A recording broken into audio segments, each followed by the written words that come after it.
എല്ലാ വിദ്യാർത്ഥികൾക്കും പുതിയൊരു വീഡിയോയിലേക്ക് സ്വാഗതം. ഈ വർഷത്തെ Kerala engineering architecture medical examination May 17 ബുധനാഴ്ച നടക്കും. അപ്പോൾ മെയ് 17 രാവിലെ 10 മണി മുതൽ 12:30 വരെ പേപ്പർ 1 ആയിട്ടുള്ള ഫിസിക്സ് ആൻഡ് കെമിസ്ട്രിയും, അതുപോലെ ഉച്ചയ്ക്ക് 2:30 മുതൽ വൈകുന്നേരം 5 മണി വരെ പേപ്പർ 2 ആയിട്ടുള്ള മാത്തമാറ്റിക്സുമാണ് നടക്കുക.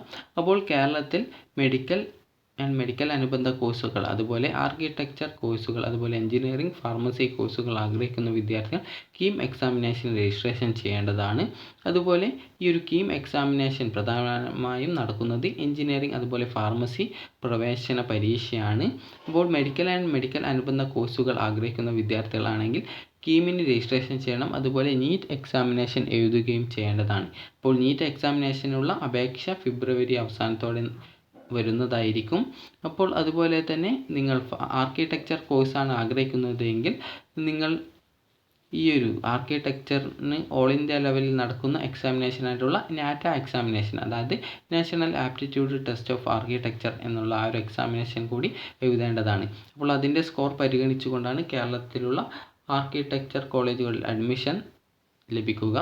അതുപോലെ തന്നെ ഈ ഒരു എഞ്ചിനീയറിംഗ് ഫാർമസി കോഴ്സുകൾ ആഗ്രഹിക്കുന്ന വിദ്യാർത്ഥികൾ ആണെങ്കിൽ കീം എക്സാമിനേഷൻ രജിസ്ട്രേഷൻ ചെയ്തുകൊണ്ട് വിദ്യാർത്ഥികൾ അതായത് ഈ ഒരു കീം എക്സാമിനേഷൻ രജിസ്ട്രേഷൻ ചെയ്തുകൊണ്ട് ഈ ഒരു എക്സാമിനേഷൻ അറ്റൻഡ് ചെയ്യേണ്ടതാണ്. അതുപോലെ തന്നെ വിദ്യാർത്ഥികൾ ചോദിക്കുന്ന പ്രധാനപ്പെട്ട കാര്യമാണ് നിങ്ങളുടെ +2 ആണോ അല്ലെങ്കിൽ +1 മാർക്കാണോ പരിഗണിക്കുക എന്നുള്ളത്. അപ്പോൾ നിങ്ങളുടെ +2 മാർക്കാണ് പരിഗണിക്കുക. അതായത് +2 സെക്കൻഡ് ഇയറിൻ്റെ, അതായത് നിങ്ങൾ ഇപ്പോൾ എഴുതാനായിട്ട് പോകുന്ന എക്സാമിനേഷനായിട്ടുള്ള +2 എക്സാമിനേഷനിലെ മാർക്ക് മാത്രമാണ് പരിഗണിക്കുന്നത്. +1 മാർക്ക് യാതൊരു കാരണവശാലും ഈ ഒരു എൻട്രൻസ് എക്സാമിനേഷൻ്റെ, അതായത് റാങ്ക് പട്ടിക തയ്യാറാക്കുന്നതിനായിട്ട് പരിഗണിക്കുന്നില്ല. അപ്പോൾ അടുത്തതായിട്ടുള്ളത് ഇതിൻ്റെ അപേക്ഷ രജിസ്ട്രേഷൻ ആരംഭിച്ചു എന്നുള്ളതാണ്. അപ്പോൾ രജിസ്ട്രേഷൻ ആരംഭിച്ചിട്ടില്ല. രജിസ്ട്രേഷൻ ഏകദേശം ഫെബ്രുവരി അവസാനത്തോടെ തന്നെ, അതായത് ഉടൻ തന്നെ വരുന്നതായിരിക്കും. അപ്പോൾ ce.kerala.gov.in എന്ന വെബ്സൈറ്റ് ഓപ്പൺ ചെയ്ത് കഴിഞ്ഞാൽ നിങ്ങൾക്ക് ആ ഒരു ലിങ്ക് വരുന്ന സമയത്ത് കീം 2023 കാൻഡിഡേറ്റ് പോർട്ടൽ എന്ന് പറഞ്ഞുകൊണ്ടുള്ള ലിങ്ക് കാണാനായിട്ട് സാധിക്കുന്നതാണ്. അപ്പോൾ ആ ഒരു സമയത്ത് നിങ്ങളെ ആ ഒരു വിവരം കറക്റ്റായിട്ട് അറിയിക്കുന്നതാണ്. അപ്പോൾ വിദ്യാർത്ഥികൾ എഞ്ചിനീയറിംഗ് കോഴ്സാണ് ആഗ്രഹിക്കുന്നത് എങ്കിൽ ഈ ഒരു കീം എക്സാമിനേഷന് രജിസ്ട്രേഷൻ ചെയ്യുകയും അതുപോലെ പേപ്പർ 1 ആയിട്ടുള്ള ഫിസിക്സ് ആൻഡ് കെമിസ്ട്രിയും പേപ്പർ 2 ആയിട്ടുള്ള മാത്തമാറ്റിക്സും എഴുതേണ്ടതാണ്. അപ്പോൾ ഈ ഒരു, അതായത് നിങ്ങൾക്ക് കീം എക്സാമിനേഷൻ ലഭിച്ചിട്ടുള്ള മാർക്കും അതുപോലെ നിങ്ങൾക്ക് +2 സെക്കൻഡ് ഇയർ, അതായത് +2 ലഭിച്ചിട്ടുള്ള നിങ്ങളുടെ ഫിസിക്സ്, കെമിസ്ട്രി, അതുപോലെ മാത്തമാറ്റിക്സ് എന്നിവയുടെ മാർക്കും 50-50% അനുപാതത്തിൽ പരിഗണിച്ചുകൊണ്ടാണ് റാങ്ക് പട്ടിക തയ്യാറാക്കുന്നത്. അപ്പോൾ ഈ ഒരു കീം എക്സാമിനേഷന് നിങ്ങൾക്ക് മിനിമം വാങ്ങിക്കേണ്ട മാർക്ക് എന്ന് പറയുന്നത് 10 മാർക്കാണ് ഓരോ പേപ്പറിലും വാങ്ങിക്കേണ്ടത്. അതുപോലെ തന്നെ നിങ്ങൾക്ക്, അതായത് 10 മാർക്കാണ് മിനിമം നിങ്ങൾക്ക് വാങ്ങിക്കേണ്ടത് ആ ഒരു റാങ്ക് പട്ടികയിൽ നിങ്ങളുടെ പേര് വരാനായിട്ട്. അതുപോലെ തന്നെ ഓരോ തെറ്റുത്തരത്തിനും നെഗറ്റീവ് മാർക്കും ഉണ്ടായിരിക്കുന്നതാണ്. അതുപോലെ നിങ്ങൾക്ക്, അതായത് OMR ടൈപ്പ് ക്വസ്റ്റ്യൻ ആയിരിക്കും, അതായത് OMR രീതിയിലാണ് എക്സാമിനേഷൻ നടക്കുക. അപ്പോൾ OMR രീതി എന്ന് പറയുന്നത് നിങ്ങൾക്ക് ഒരു ക്വസ്റ്റ്യൻ ഏകദേശം 5 ആൻസേഴ്സ് ഉണ്ടാവും. അപ്പോൾ അതിൽ കറക്റ്റായിട്ടുള്ള ഒരു ആൻസർ ആയിരിക്കും ഉണ്ടാവുക. അപ്പോൾ ആ ഒരു ആൻസർ, നിങ്ങൾക്ക് ആൻസർ ഷീറ്റിൽ കുറേ ബബിൾസ് ഉണ്ടാവും, അതായത് ഓരോ ക്വസ്റ്റ്യൻ കറസ്പോണ്ട് ആയിട്ടും അതിനനുസരിച്ചുള്ള ഓപ്ഷൻ്റെ ഭാഗത്ത് ഓരോ റൗണ്ട് വട്ടത്തിലുള്ള ഭാഗം ഉണ്ടാകും.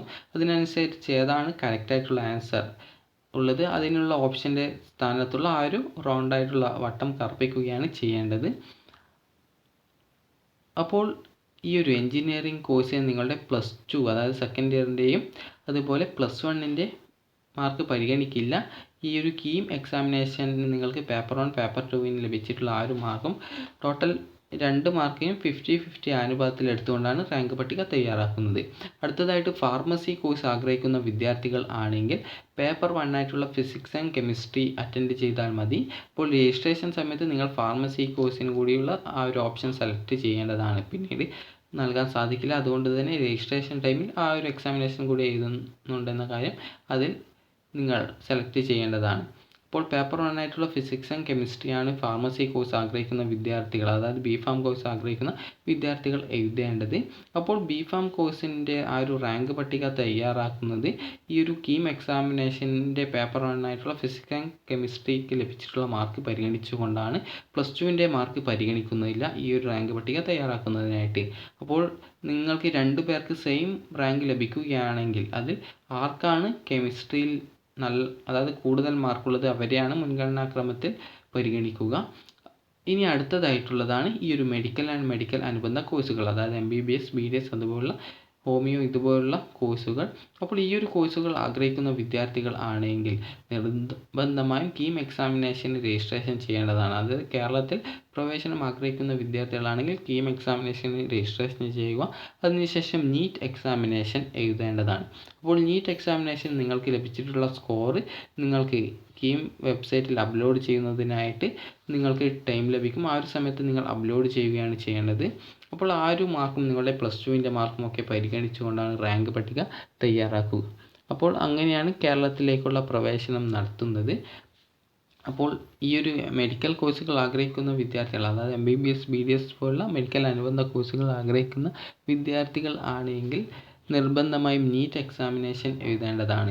ഇനി അടുത്തതായിട്ടുള്ള അതുപോലെ കീം എക്സാമിനേഷൻ രജിസ്ട്രേഷൻ ചെയ്യുകയും ചെയ്യേണ്ടതാണ്.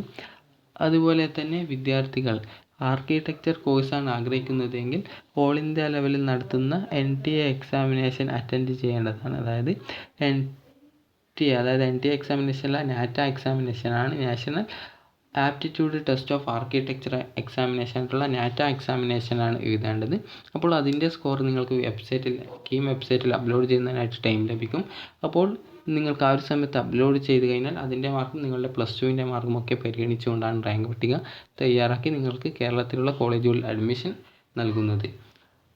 അപ്പോൾ ഈ ഒരു കീം എക്സാമിനേഷൻ്റെയും അതുപോലെ നാറ്റ അതുപോലെ നീറ്റ് എക്സാമിനേഷൻ്റെ രജിസ്ട്രേഷൻ ഏകദേശം ഫെബ്രുവരി അവസാനത്തോടെ ആരംഭിക്കുന്നതാണ്. അപ്പോൾ ഈ ഒരു എക്സാം രജിസ്ട്രേഷൻ ആരംഭിക്കുന്ന സമയത്ത് വിദ്യാർത്ഥികളെ ആ ഒരു വിവരം അറിയിക്കുന്നതാണ്. അപ്പോൾ +1 അതുപോലെ +2ൻ്റെ ആ ഒരു സിലബസ്, അതായത് ഫിസിക്സ്, കെമിസ്ട്രി അതുപോലെ മാത്തമാറ്റിക്സ് എന്നിവയാണ് എക്സാമിനേഷന് ഉണ്ടാവുക. അതായത് ആ ഒരു സിലബസ് അനുസരിച്ചുകൊണ്ടാണ് ക്വസ്റ്റ്യൻസ് ഉണ്ടാവുക. അപ്പോൾ വിദ്യാർത്ഥികൾ നല്ല രീതിയിൽ ഇപ്പോഴേ +2 എക്സാമിനേഷനുള്ള പ്രിപ്പറേഷൻ ആരംഭിക്കുക. അപ്പോൾ വിദ്യാർത്ഥികൾക്ക് ഈ ഒരു വീഡിയോ ഉപകാരപ്പെട്ടു എന്ന് കരുതുന്നു. ഉപകാരപ്പെട്ടുവെങ്കിൽ ലൈക്ക് ചെയ്യുക, ഷെയർ ചെയ്യുക. Thank you for watching.